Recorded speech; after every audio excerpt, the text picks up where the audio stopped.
44वां अध्याय अंधक की अंधता। सनत कुमार जी बोले, एक समय विहार में तत्पर हरिनाक्ष के पुत्र अंधक उसके भाइयों में हंसी करते हुए कहा कि अब तुम्हारे राज्य का एक प्रयोजन है।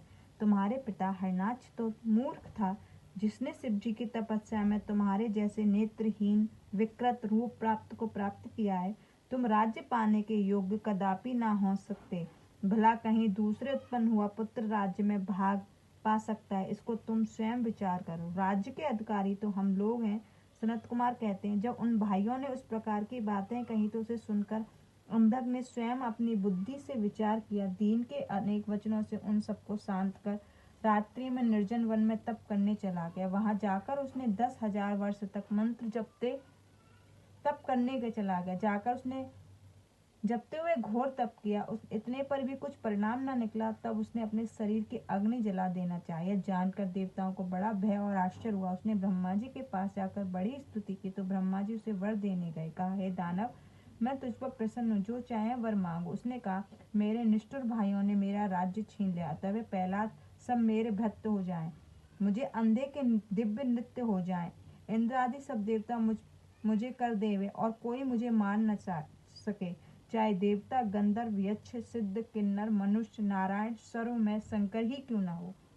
तब उसकी ऐसी दारुण वाणी सुनकर ब्रह्मा जी को बड़ी शंका हो गई। उन्होंने कहा, ऐसा नहीं हो सकता, तुम इसको पलट कर दूसरा वर मांगो। तब उसने कहा, तीनों कालों में उत्तम मध्यम और कनिष्ठ स्त्रियों के मध्यम में कोई ऐसी स्त्री रत्न को मेरी माता बनाइए और उक्त कहे वो सब वर तो मुझे प्राप्त हुए, परंतु शंकर को छोड़कर मुझे कोई और न मार सके। अतः ब्रह्मा जी ने तथास्तु कह दिया। ब्रह्मा जी ने ऐसा कहते ही वह स्वस्थ हो गया और तपासन से उठकर अपने घर आया। प्रहलाद आदि सभी दैत्य उसके भृत्य हो गए। उसने वहां ब्रह्मा वरदान से सब दैत्यों को जीत कर लिया। सब उसके वशीवर्ती हो गए। मंदाक्ष दुष्टों के साथ करने लग गया। अपनी सभी मुख्य पुत्रों का तिरस्कार कर वैदिक धर्मों का नाश कर दिया। करोड़ों वर्ष तक उसने ऐसा वेद गुरु ब्राह्मण और देव विरोधी राज्य किया।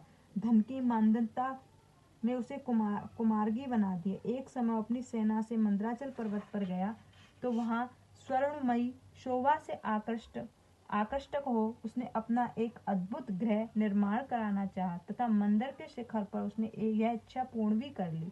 फिर वहां कुछ दिन ठहरने भी गया।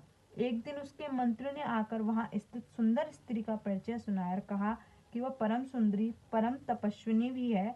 तो उसके पास जटाजूटधारी त्रिशूलधारी एक पुरुष भी बैठा है। उसके समीप ही एक वृक्ष से बंधा हुआ है, वहां एक सुंदर वृषभ भी है। इस प्रकार उस मंत्रियों ने इस महेश्वर और उसकी भार्या का परिचय दिया तथा यह भी कहा कि आप चलकर उन्हें देख लीजिए। उसने कहा, नहीं, मैं उन्हें देखने क्या जाऊं। तुम सब मेरे मंत्री जाकर उससे उस सुंदरी की स्त्री की मांग लाओ। तब दैत्यराज अंधक की आज्ञा सिरोधार करके दुर्योधन वैधस हस्ती नामक मंत्री ने मंदिर गुफा में बैठे हुए शिव जी के पास जाकर उसके रूप आदि अनेक प्रकार के हास्य करते उनकी प्रिय भार्य जगन्माता को दैत्य के लिए मांगना आरंभ किया। यह सुनकर शिव जी हंसने लगे। कहा, अरे दुष्टो, तुम सब मुझसे ऐसा क्या कहते हो। मेरे तो कोई माता पिता भी नहीं है और ना कोई मेरा किसी से कोई वैसा संबंध ही है। फिर मैं भी चराचर का ही स्वामी यहाँ गुप्त रहकर अपना एक पाशुपात व्रत समाप्त कर रहा हूँ। यह सर्वव्यापिनी सिद्ध रूपा मेरी स्त्री है। इनमें सब कुछ सहन करने की योग्यता है। जो उचित है उन्हीं से मांगो।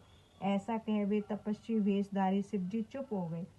पश्चात दूत अंधक के पास लौट आए और जो कुछ कहा शिवजी ने वह सब कह सुना।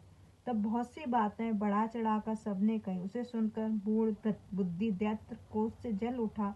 देव की प्रतिकूलता से कम विहल होकर स्वयं ही वहां जाने का खड़ा हो गया। इति से महाभारत युद्ध खंड का 44वां अध्याय समाप्त। जय गुरु।